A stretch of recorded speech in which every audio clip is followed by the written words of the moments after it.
Welcome, everybody, to this panel on how to get ahead of the game by introducing mindfulness in the workplace with former Director of Mindfulness at Aetna, Cheryl Jones. Welcome, Cheryl. Thank you for being here today. Very excited to have you. Thank you so much. I'm excited to be here and welcome everyone. Wonderful. Cheryl, would love to know a little bit about you, a little bit about your background, your experience. So feel free to say a few words to the audience. We'll love to get to know you first. Sure. So, I think it's always helpful sometimes when we do introductions, especially when it's related to the workplace, we talk about our roles. And you've already done that. So maybe I'll start with a little bit about my personal journey with mindfulness, which started back in 1996. That was the first time that I had ever done a retreat with John Kabat-Zinn. And that really kicked off a number of trainings. And I was drawn to mindfulness because before that, I had been an exercise physiologist and was so focused on helping people with their physical health and with their fitness level. And it occurred to me early in my career that there was something more than just the body. And so that's really what drew me into mindfulness. And to be quite transparent here, it was really because I found myself in a stressful situation, in a stressful relationship with the person I was actually married to, who was the husband of my husband at the time. And I went into the program, into the MBSR program, as both a patient and a professional, because I thought think that's really the best way to approach anything new, is to really learn it for yourself if you're going to share it with other people.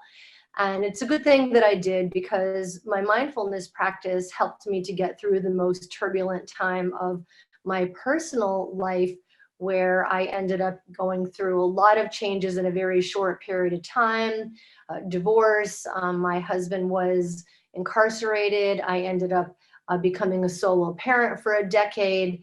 And all of these things were extremely stressful. And I really believe that it was my mindfulness practice that helped me to break it down, all of these very big, scary changes, into small steps that I could take to navigate the most turbulent time of my life. And then eventually, I ended up getting the opportunity to bring this to the workplace. And I can say that my personal journey with mindfulness greatly impacted how I was able to bring this to Aetna over the last decade, and to our employees and to our customers and to our communities. Because first I had to embody it and see how helpful it could be personally to be able to bring it to people in the workplace. That's wonderful, Cheryl. And I think that's a lot of the topics we're going to touch upon today relate to mindfulness in the workplace. But before we begin with my questions, I want to let everybody know that this is an interactive panel, which means that you can ask any questions at any point during the session by typing them in the Q&A feature or the chat feature. Would be happy to answer your questions live. And then everybody, of course, will get a recording of the session to reference later on. So the first question that I have, let's jump right into it. I think it's really important to discuss this topic. Why should companies implement a mindfulness program in the first place? Well, it is a very important question, and I think that even that question needs to be questioned. So, for example, the word program, whenever we say mindfulness program, to me, I'm not sure that word is the most helpful word, because then what ends up happening, like the word diet, program insinuates that there's a start and an end. You begin the program and then you finish the program.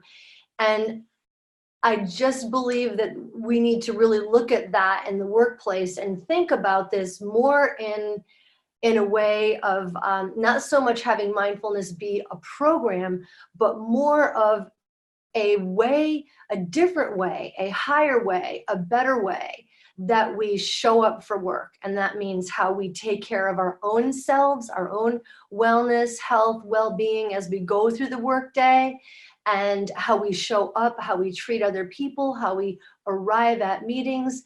and even backing way up. So there's personal well-being, workplace culture, and even before all of that is, I believe, mindfulness can inform the business strategy. And I think that's really where we want to be. And so I'll kind of leave it at that for now. And if there is a follow-up question, I can kind of delve into wherever we think we want to go with this. But I think mindfulness is very important in the workplace, but I think we need to do much better than offering a program. I believe we need to think about it from a much grander perspective, and then take these tiny steps towards transforming the workplace where we spend about a third of our lives.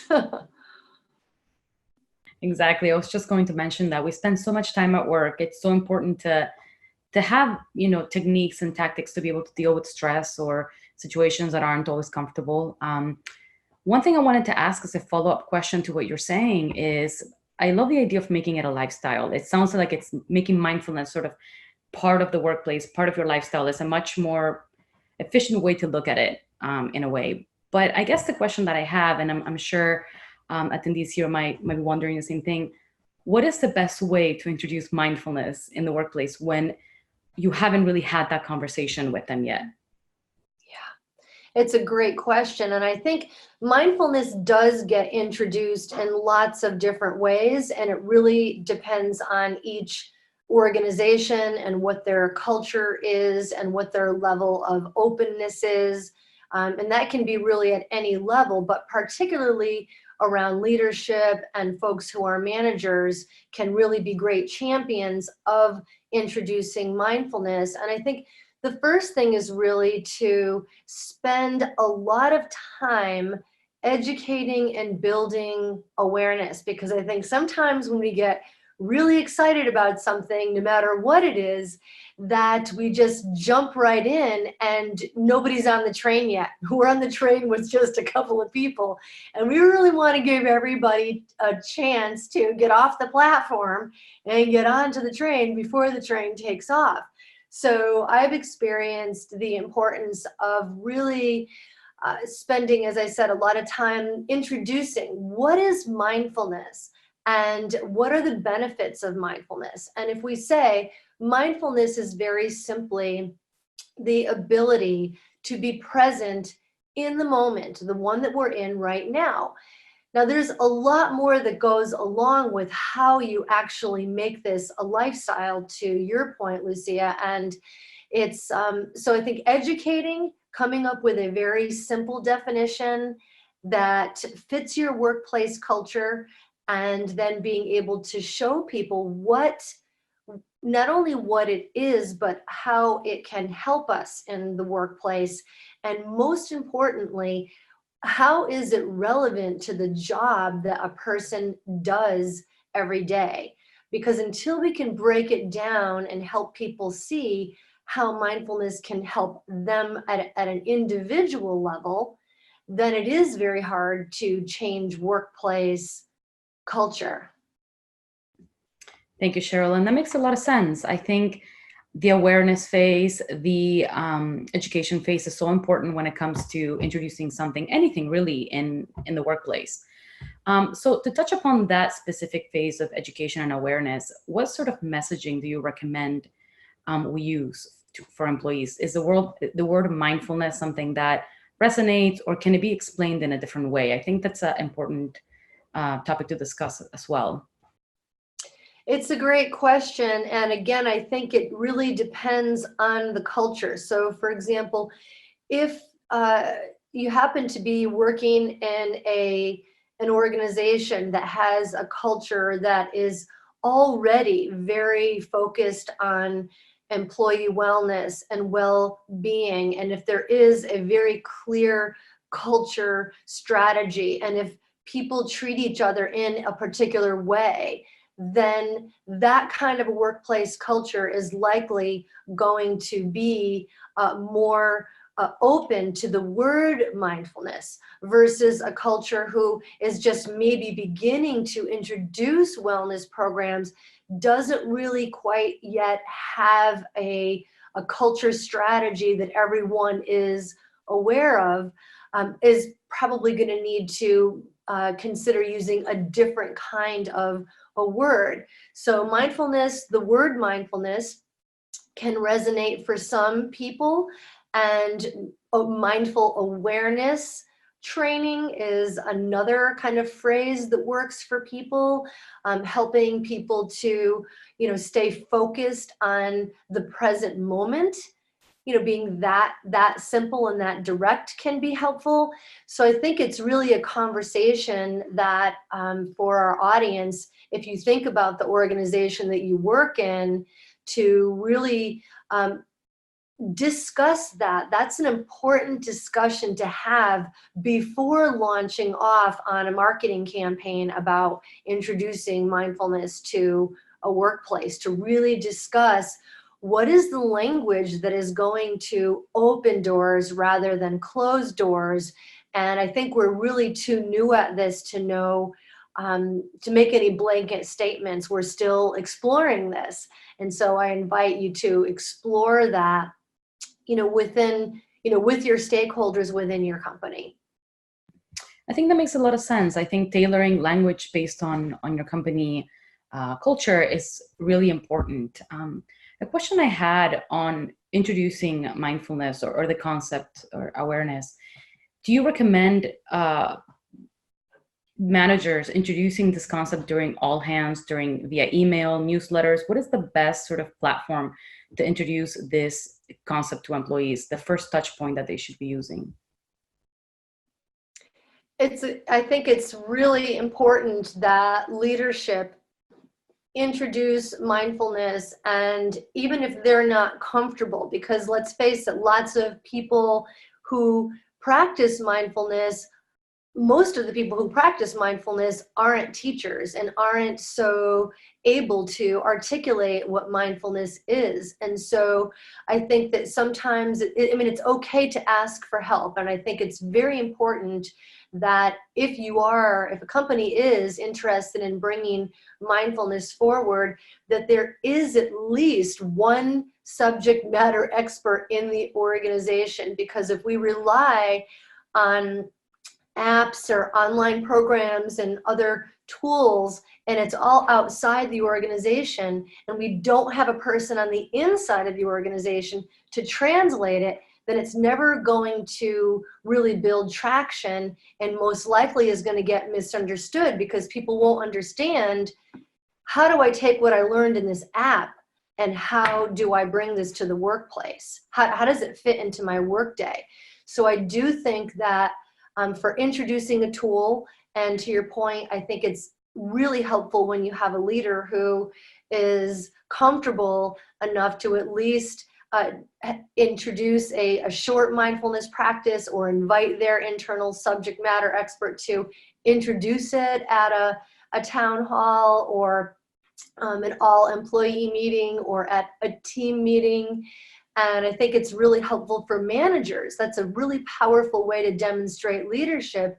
You don't need to be a mindfulness expert to invite your team to be silent for 1 minute before you start a very important meeting. And so from these kind of big introductions, encouraging people to practice and continuing to articulate the benefits, helping people to articulate their own benefits. You could go to 5 or 6 different teams, maybe an IT team or a marketing team, or people who work in healthcare who are serving patients all day, or people who are maybe cable workers who are on telephone poles, and people who are driving trucks. All different jobs that people do can benefit from mindfulness. But if we don't have that conversation to crosswalk, what are you learning from the app or online program, to how is it helping you be safer, be kinder, reduce your stress, be more articulate? If we don't have those conversations, then we end up doing something that isn't actually connected to our day-to-day living, if that makes sense.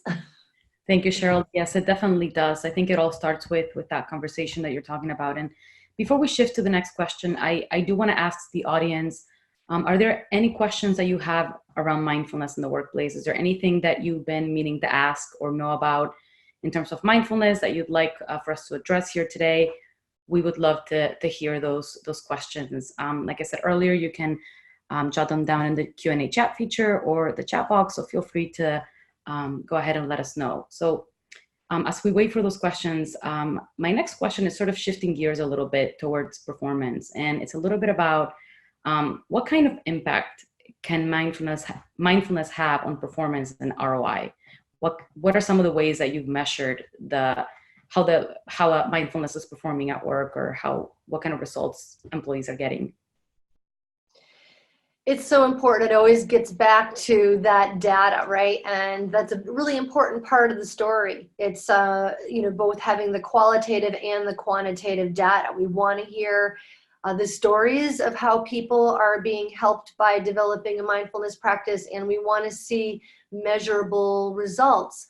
And so I think typically we go with stress reduction because we know that high stress levels can be the onset of other kinds of stress-related disorders, and that can raise medical costs. So we can easily start with a simple measuring tool such as the perceived stress scale, because that is a good place to start. When we start to reduce stress, we start to solve for other health issues.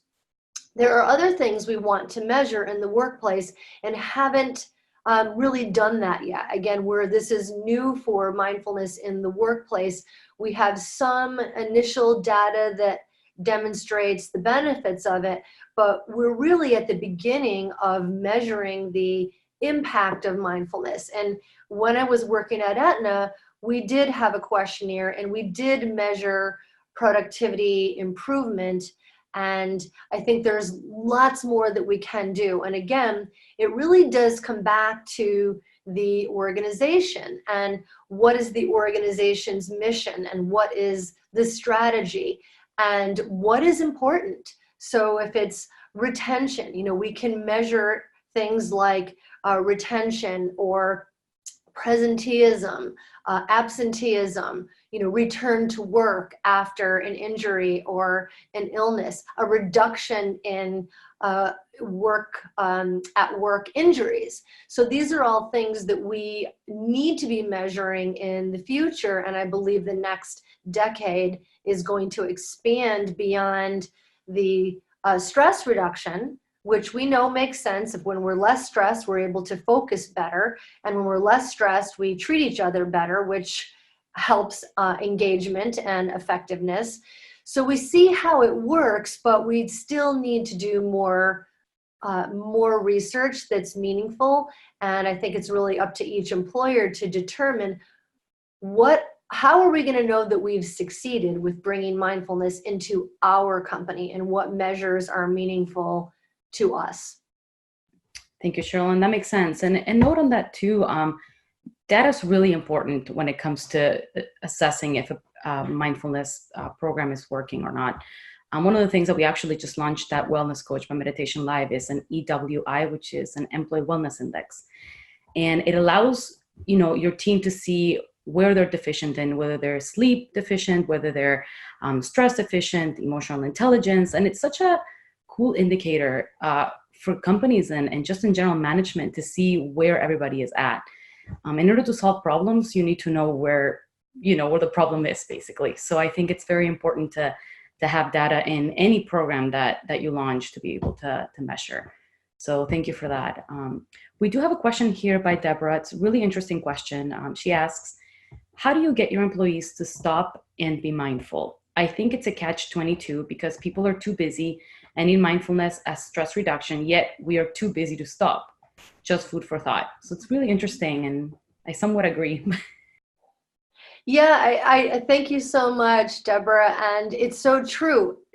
It doesn't make sense, right? It's counterintuitive. Why do I want to stop? How is stopping going to help me when I have so much to do?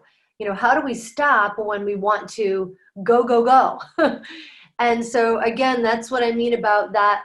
If we need to do this, we all need to do this together, holding hands. So it's like any other habit, right? That if we want to make any other change with our health and well-being and self-care at work, we know that sitting is unhealthy, that we have to stand up and stretch or take a lap and move the body. We know that. So the opposite is true. We know that we need to stop and turn away from our computer screens and tune into our breath, which if you want, if we have time, we can do a short practice. But we know that we need to stop. Just as much as we know we can't be sitting all day, we have to get up and walk around. We know we need to stop. We can't be staring at our computer screens going from one to the next problem. We have to stop, pause, even if it's just for a minute or two, and give our brains a break and give ourselves a chance to replenish our mental energy. So we need to start thinking about stopping the same way that we think about, I've been sitting too long. There are just certain things we have to do to get through the workday with more ease. And if we adopt that kind of thinking, and if that becomes a workplace habit, okay guys, we're stopping, time to gather ourselves up, phones away, laptop shut, go. And just do a 1-minute breath practice. That is where we can start to make some progress. It's not like people are going to be stopping and meditating during the workday for 20 or 30 minutes. That's what we do on our own time, just like most people don't do their workouts in the middle of the day. Some do, but most people do their workouts either before they go to work or after. So we're going to do it probably outside of work, but during the workday, we can still continue to pause so that we can bring our best self forward, our best thinking forward as we go through the workday managing the demands. Thank you, Cheryl. That makes a lot of sense. We do have 3 more questions in the Q&A chat feature, so I'm going to go ahead and read them out. An anonymous attendee asks, what should HR expect at a company in the initial weeks of launching a mindfulness program? Also, how do we know it's not working? At the very beginning of introducing a mindfulness program, you're really not measuring any results. It's engagement. It's all about engagement. How many people would be interested enough to start and finish whatever your mindfulness program is? So I think at the beginning, it's very simple. It's self-enrollment. We're not telling people they have to do this or else. It's an invitation, just like any other good thing that we would do for ourselves at work. So it's self-enrollment, and we're simply measuring how many people start and finish the program and capturing some stories. And once we have that initial data, we can use that to communicate and develop a marketing or promotional plan that will engage even more people in the next round. That makes sense. And it all goes back to the education and the awareness phase, right? I feel like that's part of that initial launch that you're doing in the company to employees. Another question by Ashley. She asks, what is the perceived stress scale and how have you used it? Great question, and it's a very commonly used tool. You can find a version of it, a downloadable version of it online, and you could easily put it into a survey, such as like a Microsoft Forms survey, and you can set it up so that it's anonymous. And if you did that, I wouldn't recommend doing this at the first time you're introducing a mindfulness program, but maybe like the second round, because again, we don't want to scare people away. And if sometimes people get worried about, oh, is this gonna, somehow work against me if I'm answering information about my stress levels at work?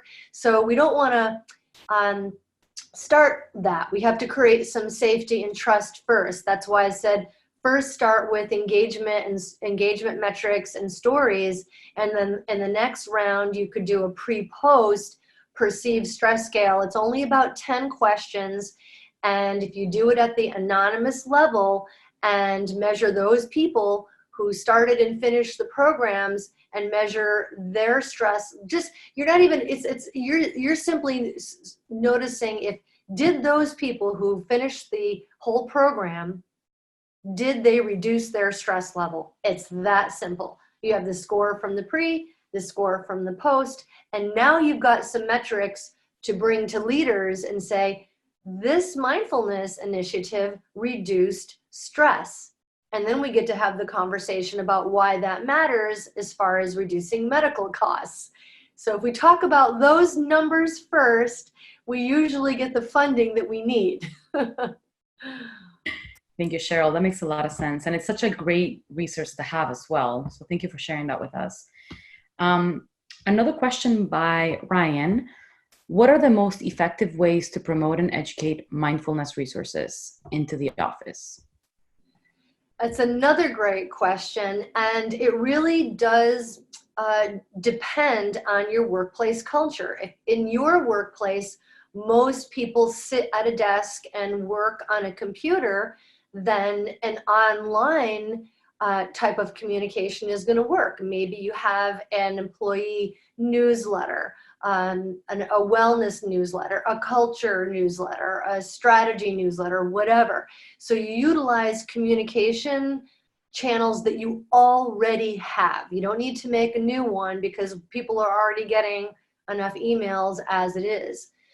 So that works if you have an online if your employees are used to communicating online, but maybe you don't. Maybe you work in an organization where people are, boots on the ground in a hospital or in a manufacturing floor or driving or outside in the field doing anything. And so whatever is your normal, most effective way of communicating anything to your employees is what you're going to use for introducing mindfulness as well.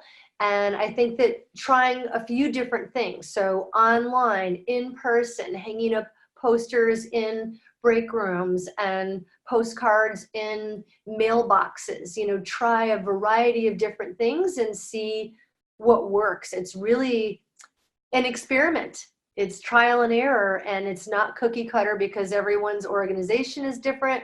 The jobs that people do are different, and the ways that we communicate may be different. So you have to find what works for your company, for your org. Thank you, Cheryl. Those were great tips. And I do want to remind everybody that on the chat feature, we've posted a little bit more about the perceived stress scale in case you're interested in knowing. So just click on those links and you'll be able to access that right away. So thanks again, Cheryl, for that. We are out of time, and it would be great to actually maybe do a little practice to close us out with some mindfulness. What do you think, Cheryl? Yeah, let's do this. Let's all take a pause together, shall we? This will help you go back and do whatever you need to do when you jump off of this call. So posture is very important. So I'd like to invite you to simply bring your body into an upright and dignified posture, uncrossing the legs, placing the feet on the floor, resting the hands in the lap, lowering or closing the eyes. Mine are closed. And just noticing what it feels like to stop.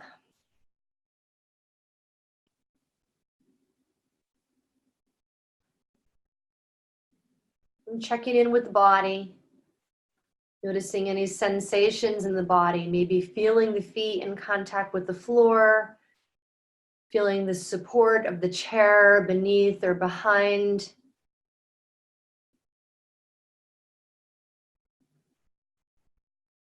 Maybe hunger or fullness, warmth or coolness. And finding your way to the breath, just noticing that the body is breathing. And beginning to follow the air as it moves in and out of the body. And if a thought comes into the mind, you can notice it and then let it go. And then bring the attention back to the breath. In, out. Let's follow 3 cycles of the breath and simply being as present as is possible for each one.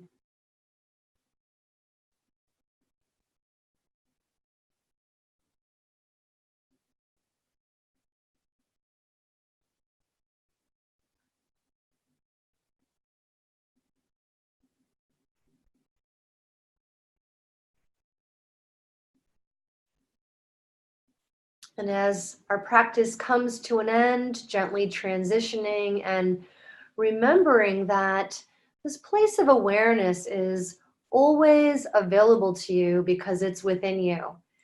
So I hope you create many more pauses as you go through the rest of your day. And thank you so much for that short practice.